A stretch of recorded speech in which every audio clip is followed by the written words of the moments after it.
Order. Questions to the Prime Minister. Martin Vickers. Number one, Mr. Speaker.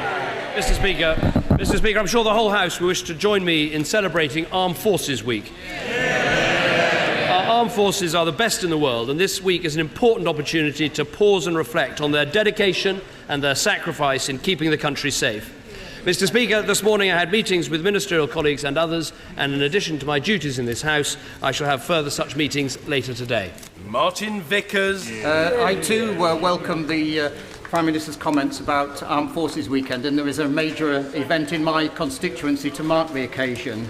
Mr. Speaker, I thank the my right honourable friend for agreeing to meet with me and the honourable lady from Great Grimsby following the announcement yesterday of significant job losses by Young Seafoods in the area. Indeed, they are the largest employer. It's particularly disappointing after a run of good news. Much investment has been attracted with the help of the Regional Growth Fund. Could my right honourable friend assure me that perhaps additional help and support may be given to the area through the RGF, and it's important to retain Young's presence in the area? Well, first of all, I'm happy to meet with my honourable friend, and as he says, the recent reports surrounding Young's are concerning, and I know this will be a difficult time for employees and their families. The company will be talking to employees, and the government stands ready to assist in any way that it can. He's right, the broader picture is more positive. We've got the Able UK Marine Energy Park creating up to 4,000 jobs, and also, of course, the Siemens investment nearby, which is a major investment for the region. We'll continue to provide support for the Regional Growth Fund. 49 awards have been made in Yorkshire and the Humber area. We'll keep up with that, and we'll keep up with the long-term economic plan, the growth and jobs we need. I join the Prime Minister in paying tribute to our armed services, including the reserves. We honour those who are serving today, and we remember the sacrifice of those who've served in the past. And let's never forget them when we think of the freedom and democracy that we have today. And I'd also like to pay tribute to the Families Federations, the Army Families Federation, the Navy Families Federation and the Air Force Families Federation. The great work they do supporting service families contributes so much to the strength of our services. Mr. Speaker, we've all seen the chaotic scenes at Calais, where British travellers and lorry drivers are facing harassment and intimidation as 3,000 migrants try to get illegally into the UK.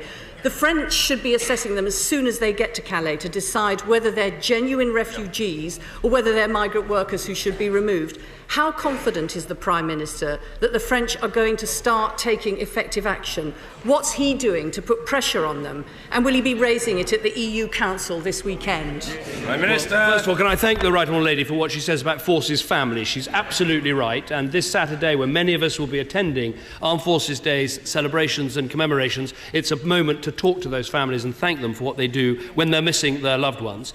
She quite rightly asked about Calais. It is totally unacceptable scenes that we've all been witnessing for the last day. Of course, there was a key role played in this by the strike that took place in France. She asked specifically about what should be done, and let me answer very clearly. Of course, we want to see migrants better documented and fingerprinted, but frankly, a lot of that needs to happen in Italy, where they land, rather than in France. The three things we must act on is, first of all, better security at Calais, working with the French. We've already invested £12 million. I'm happy for us to do more if that is necessary. We've got to work with European partners to stop this problem at source, to break the link between getting in a boat and getting settlement in Europe. And thirdly, we've got to do more to make sure that Britain is a less easy place for illegal migrants to come to and work in, and that's what our immigration bill is all about. Harriet Harman. He's right that this problem is the responsibility of the Italian authorities and the French authorities, but as he acknowledged, is also an issue about the security of our border at Calais. Can he say a bit more about what steps he's taken to strengthen security at the UK border in Calais? Prime Minister. Well, the Honourable Lady is absolutely right. The juxtaposed border controls on the French side are a good thing for our country, and we should be prepared to invest in them. That's what the £12 million has been about.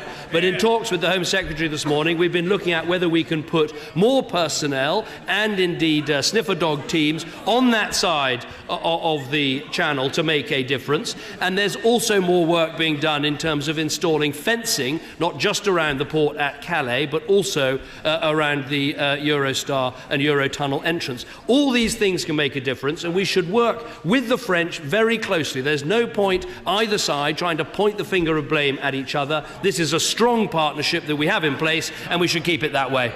Harriet Harman. I thank the Prime Minister for that answer, and really efforts on all sides will need to be stepped up. Turning to another issue. The Prime Minister said in his speech on Monday, there's nothing progressive about robbing from our children. But isn't it inevitable that cuts in tax credits for working families, unless employers raise their wages immediately, mean children will be worse off?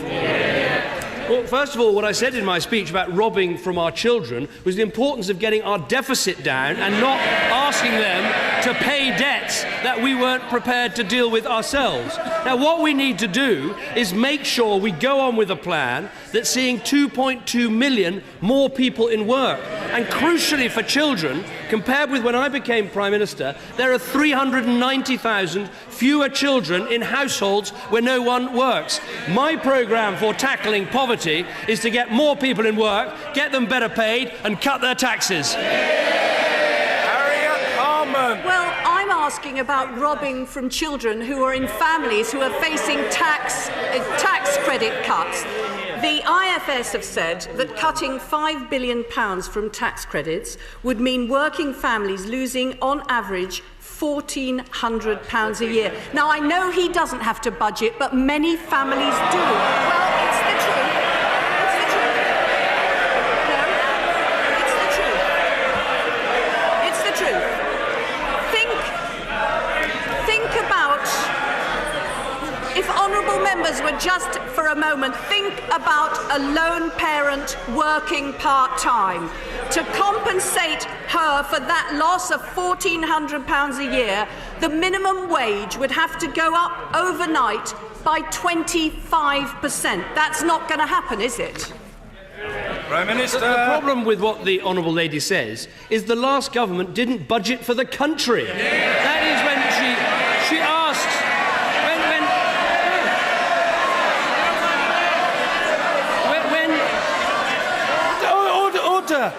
Order. I'm very worried about the health of the honourable member. For Hornsey and Wood Green, she must calm herself at a very early stage in the proceedings. A period of calm must descend upon the House. The Prime Minister. Because the last government didn't budget for the country, as a result, the whole country was plunged into poverty, which is what we've been dealing with. Now, let me explain what we're going to do. For those who are out of work, we want to get them a job and a well-paid job. That's the best route out of poverty. For those in work, we want to see higher rates of pay, lower taxes. Our programme is simple. Let's have an economy with higher pay, lower taxes and lower welfare. What she seems to want is the current failure of low pay, high taxes and high welfare. That's what we need to move on from. But you see, Mr. Speaker, you don't get higher pay by cutting tax credits. He seems to be saying that low-income families won't lose out because somehow on the day that he cuts tax credits, every employer in the country will rush to immediately put up pay. To compensate for the loss of tax credits, that would mean employers putting up pay overnight by twice what the OBR has said they're going to do over a full year. That's not going to happen, is it? We are seeing rates of pay in our economy go up because we've got a strong and successful economy because of the decisions that we took. But what the Honourable Lady doesn't seem to understand is if you don't get people back to work and reduce welfare, you're going to have to make deep cuts in the NHS, which we don't want to see, or you're going to have to put up taxes, which we don't want to see. Now, look, if the Labour Party wants to spend this 5 years arguing against any change in the welfare system, I say let them. You'll end up with the same result. What he doesn't seem to understand is that these are people who are in work, who are going out to work, providing for themselves and their children. The truth is, the Prime Minister is going to cut tax credits. He's not going to make up for that loss by putting up the minimum wage overnight. Employers are not going to make up for that loss either. So millions of families with children are going to be worse off. He says he's tackling low pay. He's not. He's attacking the low paid. So much for the party of working people. The party of working people is the party that's got 2 million more people into work. That's got almost 400,000 children in households where people are working. That is why you can see a party that believes in work against a party which, according to one of the leadership contenders, is now the anti-worker party. That is what the Honourable Member for Pontefract and Castleford said. But I would say to the Honourable Lady, in the week when Greece teeters on the brink, we should learn the lessons of what happens when debts spiral and you lose control of your economy. Labour is stuck with the same answer: more borrowing, more welfare, more debt. It's the same old Labour, and it'll lead to the same old failure.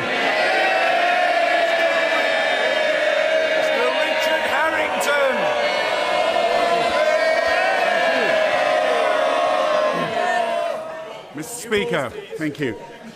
Would the Prime Minister agree that one of the best ways of tackling the cycle of child poverty is, in fact, to ensure that we deal with persistent educational underachievement, to ensure that children get the best start in life, particularly in schools, universities, and just as importantly in vocational education?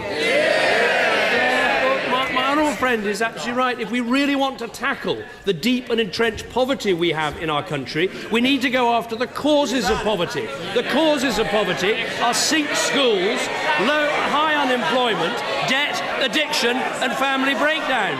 Those are the things that can make a difference. I was at a school this week on the outskirts of Runcorn with 65% free school meals, and yet that school was able to achieve almost 2/3 5 good A to C's at GCSE. Now that's a better record, frankly, than many schools in leafy, well-off constituencies, so it can be done. So let's go after the causes of poverty, and then we can really lift people out of that entrenched poverty. Angus Robertson!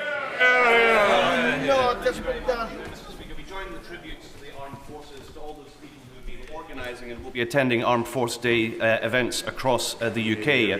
Mr. Speaker, the Prime Minister and other UK party leaders made a promise. They made a vow that more powers will be delivered to the Scottish Parliament. The people were promised home rule. They were promised, and I quote, as close to federalism as possible.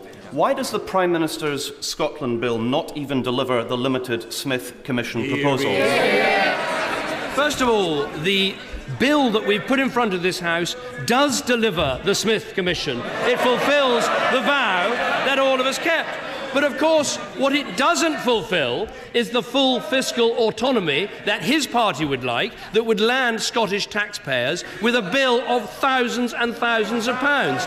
If that's his policy, when he gets up, he should say so. Mr. Angus Robertson! Thank you very much, Mr. Speaker.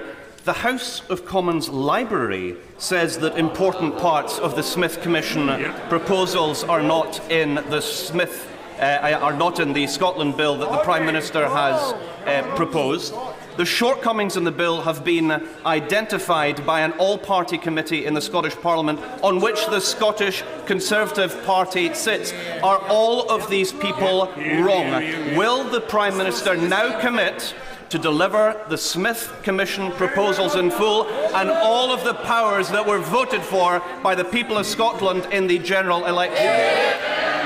we addressed precisely the points made by the committee in the Scottish Parliament that he refers to. But, Mr. Speaker, this goes to a larger truth, which is the Scottish National Party only want to talk about process. They don't actually dare talk about which powers that they're being given they'd like to use. If you don't like the way things are fixed, why don't you put up taxes and spend more money?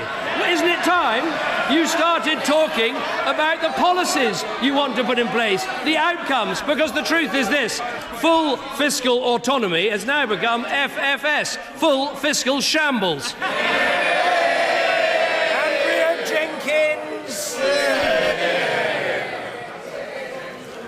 Would the Prime Minister investigate why some Labour-controlled councils, including Leeds, are ramping up their charges to schools wishing to become academies?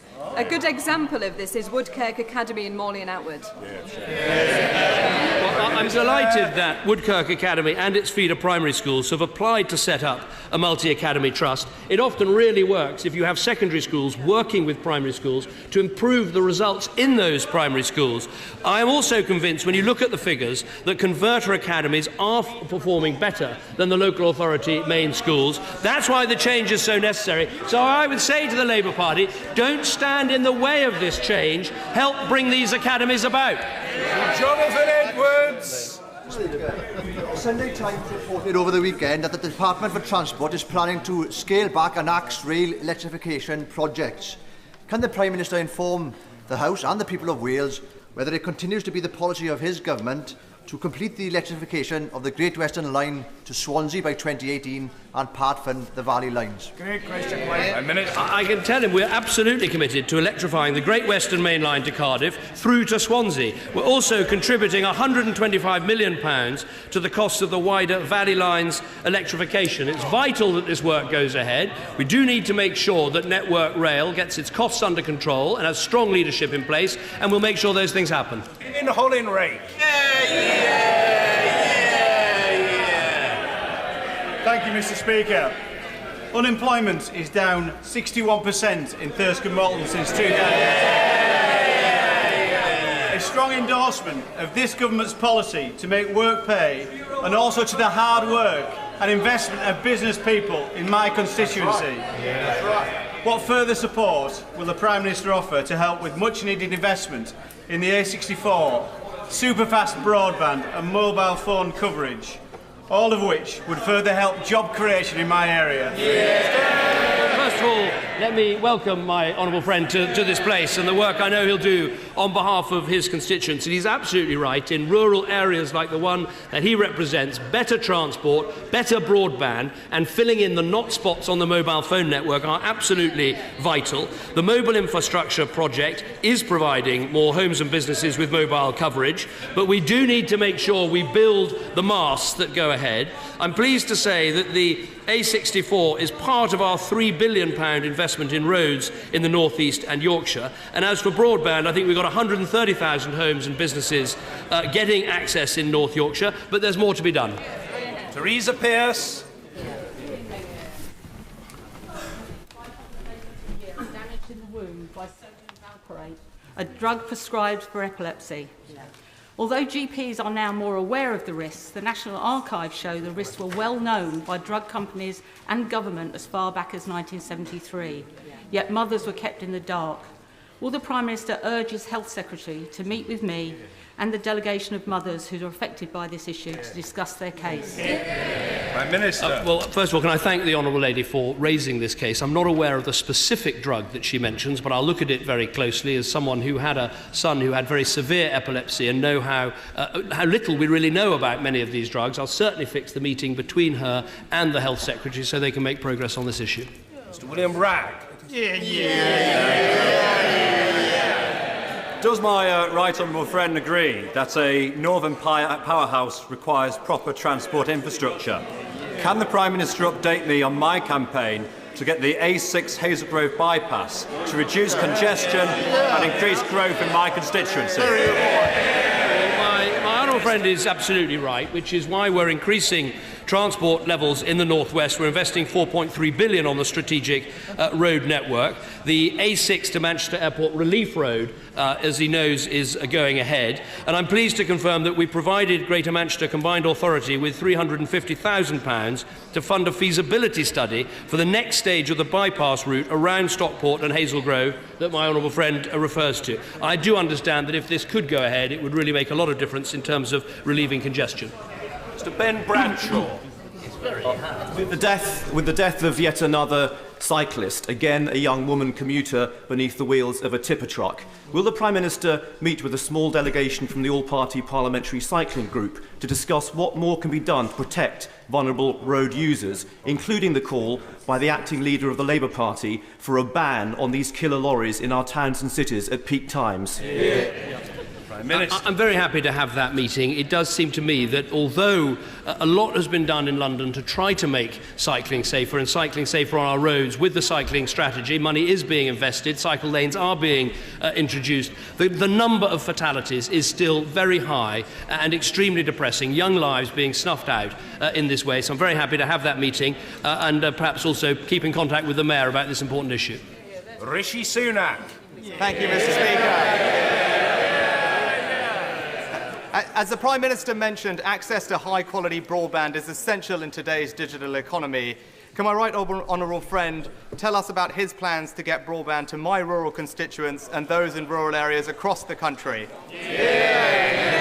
Well, first of all, let me welcome my honourable friend to this place. He's got the job of following in the footsteps of William Hague, which a number of us have found very difficult in all sorts of different ways, but I'm sure he'll do it very well. Look, the figures on superfast coverage are encouraging. We went from 45% in 2010 to over 80%, but obviously there's a real challenge getting to the remaining bits of the country, including the most rural areas, so that we have got this £8 million investment fund and we're piloting a number of solutions. One of these is run by Airwave and is testing new technology in the Upper Dales communities near my honourable friend's constituency. So he's on the cutting edge of this digital technology, and if it works, we can obviously boost it faster. Tasmina Ahmed Sheikh. Last week, this government sent out a message to the world that Scotland was closed for business when it comes to future investment in the renewable energy sector. Today, the core report on exports estimates that this government is set to miss its own target for exports by up to £300 billion. Could the Prime Minister confirm when he's going to stand up for the best interests of the Scottish economy? Well, first of all, if Scotland wasn't part of the United Kingdom, there wouldn't be this access to the UK energy market, but I suppose we can leave that on one side. What I'd say to the Honourable Lady is, first of all, we've got a huge increase in renewable energy right across the United Kingdom in recent years. What we've done is remove some of the subsidy from onshore wind, because we're going to reach 10% of our electricity generation from onshore wind, and so now it's right that it should be for local communities to make that decision. Interestingly, a position that before they got into government, the SNP agreed with. Percy. Very grateful, Mr. Speaker. Last year, the £75 million mis-selling of cashback warranties by Scottish Power, including to thousands of my constituents, was raised with the Prime Minister. A year later, very little has happened, with Scottish Power dodging their responsibilities to 625,000 people across the United Kingdom. In light of the most recent evidence, can my right honourable friend urge ministers and himself, ministers in the Department of Business, Innovation and Skills, to look again at this issue, to get people back the money that they're owed? No, my honourable friend is absolutely right to raise this issue.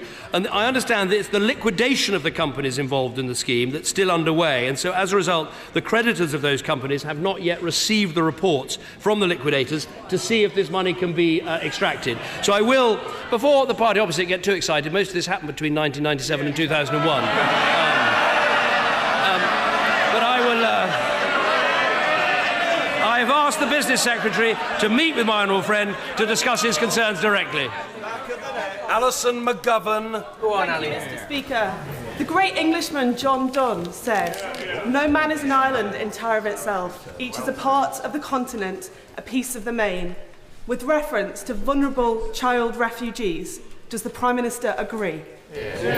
Yes, I do, and that's why Britain fulfills its obligations in terms of taking asylum seekers from all over the world and having a system that many other countries see is robust and fair. It's also why we're playing our role in the Mediterranean, first with HMS Bulwark, now with HMS Enterprise, rescuing people who are desperately in need. It's also why, uniquely amongst the large rich countries, we've kept our promise about funding overseas aid and are investing in those North African countries from which these people are coming. I'm quite convinced we're doing what we should to fulfil our moral obligations as a nation. Mr. Crispin Blunt.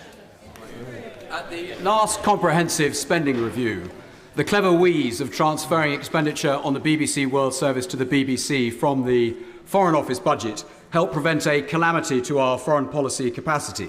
5 years on, foreign policy making and analysis has got considerably more challenging.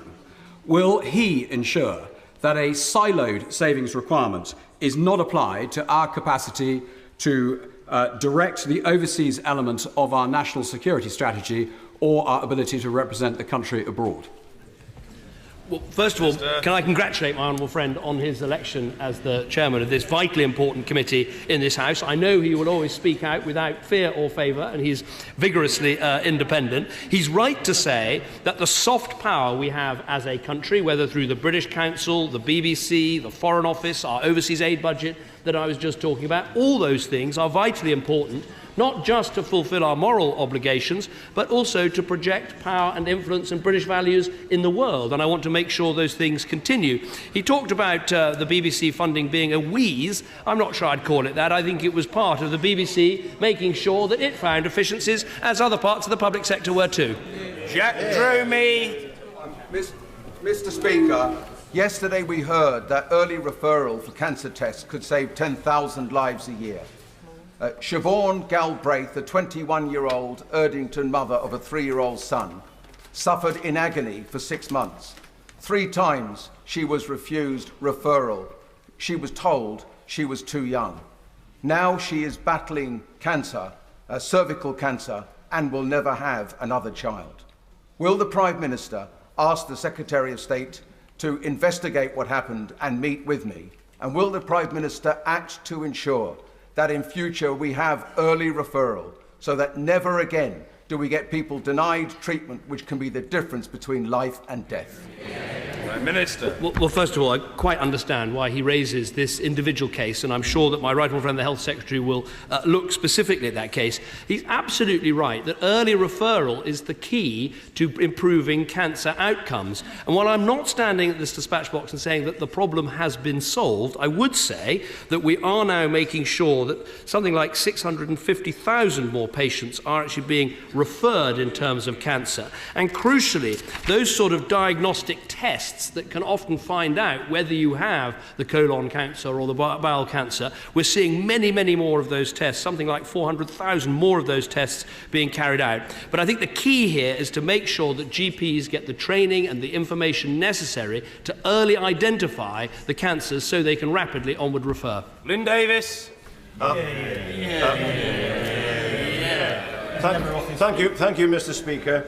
The Prime Minister made 2 promises especially important to the people of Mid Wales before the general election. He's fulfilled one of them by scrapping onshore wind farm subsidies. And when he fulfills the other by visiting the Royal Welsh Show in 3 weeks' time, perhaps he will call in on Montgomeryshire to see the wonderful landscapes that will now not be desecrated. Well, let me say to my honourable friend, it was a privilege to keep the first promise to the people of Mid Wales in terms of wind farms, and it will be a pleasure to keep the second promise of coming with him to the Royal Welsh Show. Ruth Cadbury. Thank you, Mr. Speaker. This morning's Radio 4 Today programme was partly recorded at Brompton Bicycles in my constituency.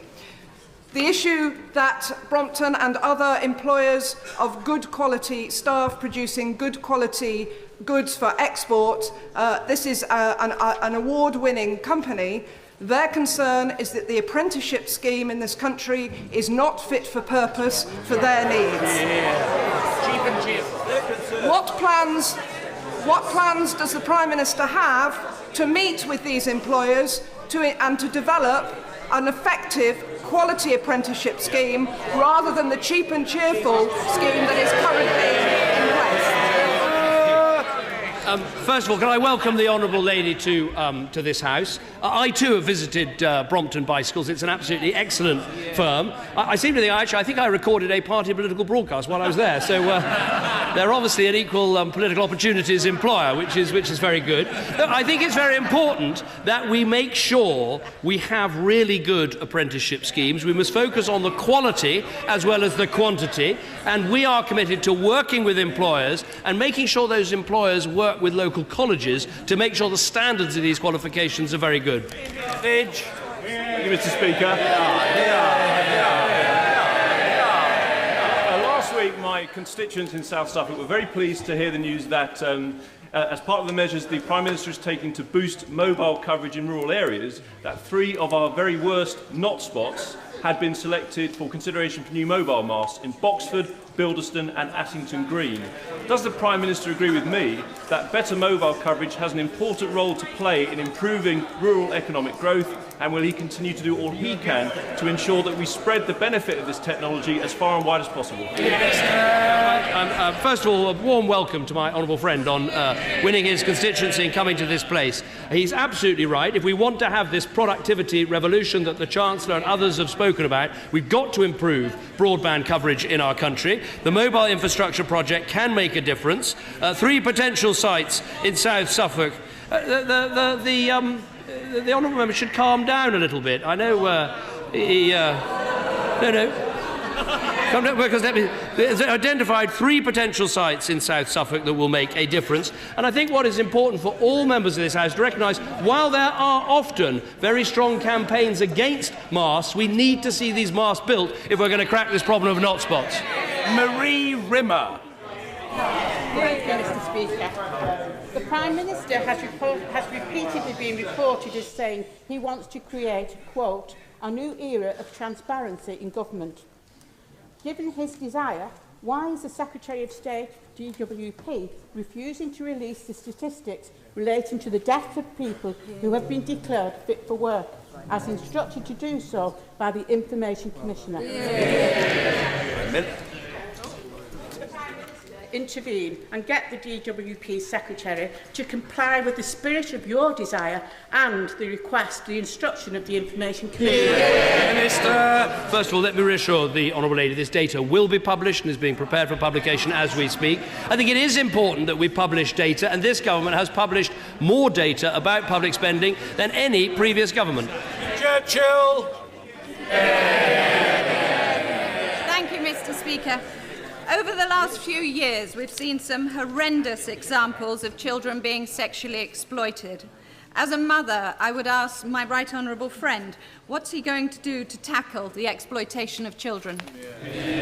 Well, first of all, let me welcome my honourable friend. She's absolutely right to raise this. I mean, what we saw happen in Rotherham, in Rochdale and in my own city of Oxford was absolutely horrific. I think steps are being taken by police and social services to deal with this much better in future. There have been some very important prosecutions, for instance, in Oxfordshire recently. But I'm not satisfied with the progress, so I've asked the Education Secretary to chair a new child protection task force to drive fundamental reforms to improve the protection of vulnerable children. I want us to bring the vigour and the emphasis on quality that we've done in education to the area of social work.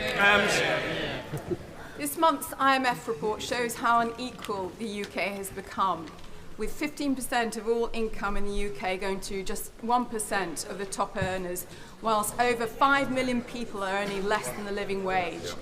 Given their evidence showing that increasing the income of the poorest 20% will lead to an increase in growth, why is the Prime Minister contemplating a cut in tax credits to people on low pay? Well, first of all, what I say to the honourable lady is the statistics show that inequality in Britain has gone down and not up. And one of the reasons for that is we've got 2.2 million more people into work. But as I was saying to her right honourable friend, the leader of the opposition, What we want to see in Britain is an economy where we create well-paid jobs, we cut taxes, and we keep welfare down. The alternative, which is a low-pay, high-tax, high-welfare economy, that's what we've had under Labour, and it hasn't ended extreme poverty. Antoinette Sandbach. Thank you, Mr. Speaker. Every week, 15 babies die or are stillborn, which is devastating for the families who suffer this loss. In half of cases, no cause of death is established. Will my right honourable friend facilitate a meeting between the Secretary of State for Health and charities the Lullaby Trust and SANS so that we can try and reduce these figures? Well, first of all, can I welcome my honourable friend to this place? She served in the Welsh Assembly, and I know that she will serve her constituents and this place with great dedication and ability. And she proves that by raising such a difficult and heartbreaking case, because the death of every child is a tragedy, and no words can do justice to the loss felt by parents in these cases. We have made some steps forward with more midwives and, crucially, more health visitors that can make a lot of difference in the run-up to those vital days before birth. But I can tell her that NHS England is going to fund a project to develop a national child death review information system to try and drive more information. The Health Secretary is going to be keeping everyone informed on this, and I'm sure that he'll want to discuss this issue with her, given her knowledge of this area. Mr. Gordon Marsden. Mr. Speaker, can the Prime Minister tell us why he's promised local people the final say on onshore wind farms, but is denying local people in Blackpool and Lancashire the final say over local fracking applications? Why his double standards between renewable energy and fracking? Prime Minister. I think the honourable gentleman is making a slightly odd comparison. What we've done is taken away the unnecessary subsidy for onshore wind, given it is now a mature technology, and we have a sensible planning system so that unconventional gas can go ahead under very strict environmental conditions. But I tell you what I want for Blackpool. I want Blackpool to be the centre of expertise and excellence for this industry. I want the jobs, the apprenticeships, the training, rather than to see things stuck as he wants to in Blackpool.